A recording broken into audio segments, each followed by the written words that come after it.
In this video, we're going to set up and solve quadratic equations using factors. If you're revising, here are the first 6 questions. There's one more I'll scroll down to for you to have a go at as well. There's number 7. Okay, before we look at actually solving quadratics, let's consider a times b. If a times b is equal to 0, then there's only a limited number of possibilities for the values of a and b. Either the a is 0, because 0 times b would be 0, or the b could be 0. A times 0 is 0. Or indeed, actually, both a and b could both be 0. 0 times 0 is 0. But if you have a number multiplied by another number, if the answer is 0, then you know that one of them or both of them must be 0. So we can use that idea here. We've got a number, yes, look, it's a bracket, but x plus 3 would give you a number if you knew what x was. And that number is multiplied by a different number, x minus 5. Those two numbers times to give 0. So if they times to give 0, then one of them must be 0. Either the x plus 3 equals 0, or the x minus 5 equals 0. If x plus 3 equals 0, if we subtract 3 from both sides, we can work out that x must be 0, take away 3, which is minus 3. Or, if x minus 5 is 0, if we add 5 to both sides, you could see that x must be equal to 0 plus 5, which is 5.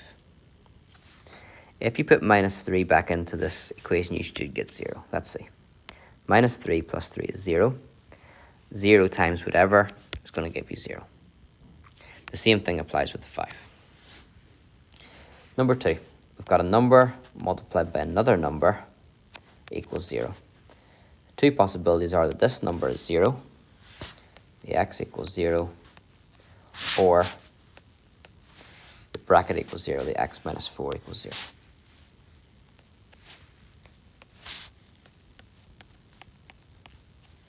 If x minus 4 equals 0, adding 4 to both sides gives that x equals 4. So two possible answers, x equals 0 or x equals 4. Example 3. Here we don't have a number multiplied by another number equals 0, so we can't use the same idea as 1 or 2. Or we can if we factorize first. And this is your technique for solving these quadratics. We try to factorize first. So we factorize that x is a common factor. X times x minus 7 would give you 0. So either the first number, the x is equal to 0, or the second bracket is equal to 0, the x minus 7 is equal to 0. If x minus 7 is equal to 0, we can add 7 to both sides, and we get x is equal to 7. In number 4, we've got x squared plus 3x minus 18 equals 0. We can factorize this quadratic. I'm not going to take a big amount of time on it here because it's in previous videos how to factorize. We're looking for two numbers which times to give the end, minus 18, and add to give the middle number, 3. So times to give minus 18, add to give 3. The answer would be 6 and minus 3. So we put in our brackets x, and then the numbers plus 6 and minus 3. So now we have a number multiplied by another number equals 0. Back to the a times b equals 0 scenario. Either the a, the x plus 6, equals 0, or the b, the x minus 3, equals 0.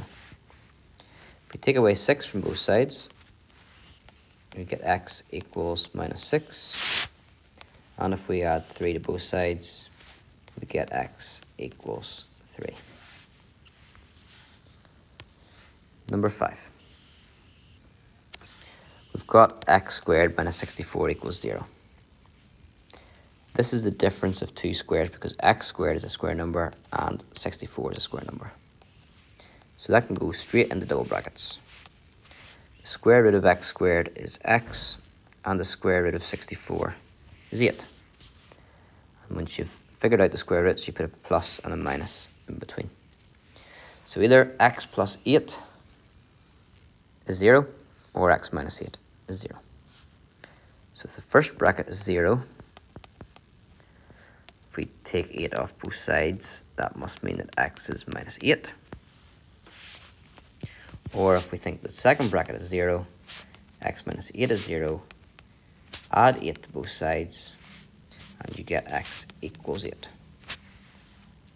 So either x is 8 or minus 8. Number 6. Number 6 is a difficult question, not answered very well. And the reason why it's not answered well is because of this 15.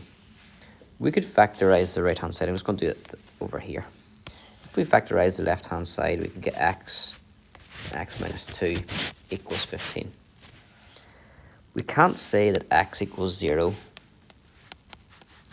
or x minus 2 equals 0. That's absolute rubbish. Because when we're doing this x equals 0 or x minus 2 equals 0, think about where that comes from. A number times a number equals 0. So either a is 0 or b is 0. That's where it comes from. But this quadratic is not even equal to 0. So there's makes no sense that x is 0 or x minus 2 is 0. They cannot do anything like this with it equaling 15. With a quadratic, always get it equal to 0. Always, always, always. So let's go back to the question. X squared minus 2x equals 15. To get it equal to 0, so there's nothing on the right-hand side, we take 15 off both sides. We would then get x squared minus 2x minus 15 equals 0. We then can try to factorize. It's a single x squared, so it'll be x and x. And then what two numbers times to give the end? Times to give minus 15, and add to give minus 2. The answer is minus 5 and plus 3. Solving that then, either the first bracket is 0, x minus 5 is 0, or the second bracket is 0, x plus 3 is 0. Solving the first bracket, you'd add 5 to both sides to get x equals 5. Solving the second bracket, take 3 from both sides, we get x equals minus 3.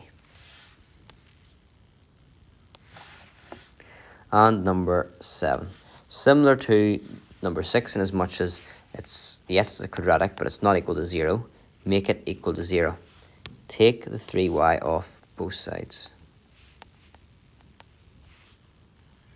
We then have 2y squared minus 3y equals 0. Y is a common factor, so it's not a double bracket. It actually is a factor of y, so bring it out and make a single bracket.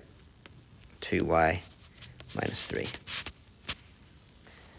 Then either this is our a and this is our b. A times b equals 0.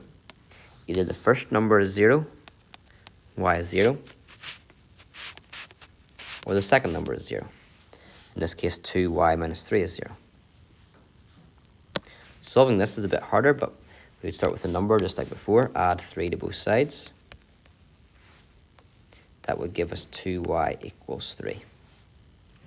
If 2y equals 3, we can half both sides, divide by 2. And we get y is 3 over 2, which is 3 over 2 is 1.5 or 1.5. So either y is 0 or y is 1.5.